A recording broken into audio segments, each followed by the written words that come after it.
दोस्तों आप लोग देख रहे हैं राइजिंग भोजपुरी और राइजिंग भोजपुरी में आप लोगों का बहुत बहुत स्वागत है। दोस्तों आज खेसारी लाल यादव अपनी कर्म भूमि मुंबई जा चुके हैं। पटना एयरपोर्ट पर खेसारी लाल यादव के माता पिता उनको छोड़ने आए थे, उसका कुछ पिक सामने निकल कर आया है जिसको आप लोग अपने मोबाइल के स्क्रीन पर देख पा रहे होंगे। दोस्तों खेसारी लाल यादव कुल 5 दिन बिहार में रहे और उन्हीं 5 दिन में बहुत सारे गाने का वीडियो रिकॉर्ड किया, होली का भी गाना रिकॉर्ड किया। आदि शक्ति फिल्म से खेसारी लाल यादव का जितना भी होली का गाना आने वाला था वो पूरी तरह से कंप्लीट हो चुका है और होली का गाना ईरान वाला गाना रिलीज होने के बाद आप लोगों को सुनने को मिलेगा। दोस्तों खेसारी लाल यादव लंदन से आते ही मुंबई के पालघर में काफी सारा गाना का वीडियो शूट किए थे। उन्हीं सब गानों में एक गाने का और वीडियो शूट हुआ था जिस गाने का नाम है सुबह लव हो गया सांझे सब हो गया। दोस्तों उस गाने का शूटिंग का कुछ पिक आप लोगों के मोबाइल के स्क्रीन पे चल रहा है और इस गाने का वीडियो बहुत ही जल्द आप लोगों को SRK म्यूजिक से देखने को मिलेगा। दोस्तों 14 तारीख को खेसारी लाल यादव का फिल्म दुल्हन वही जो पिया मन भाई रिलीज हो रहा है, तो मकर संक्रांति के शुभ अवसर पर आप लोगों को ये फिल्म देखने को मिलेगा। तो जाइए आप लोग अपना फैन पावर दिखाइए, यूट्यूब पर नहीं बल्कि सिनेमा हॉल में जाकर खेसारी लाल यादव का आप लोग फिल्म देखिए, ताकि प्रोड्यूसर लोगों को भी पता चले कि यूट्यूब पर ही नहीं बल्कि खेसारी लाल यादव का सिनेमा हॉल में भी फिल्म चलता है और लोग उसे देखते हैं। तो दोस्तों इस वीडियो में सिर्फ इतना ही।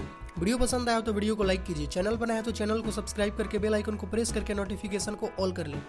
तो मिलते हैं एक नए वीडियो में नई खबर के साथ, तब तक के लिए धन्यवाद।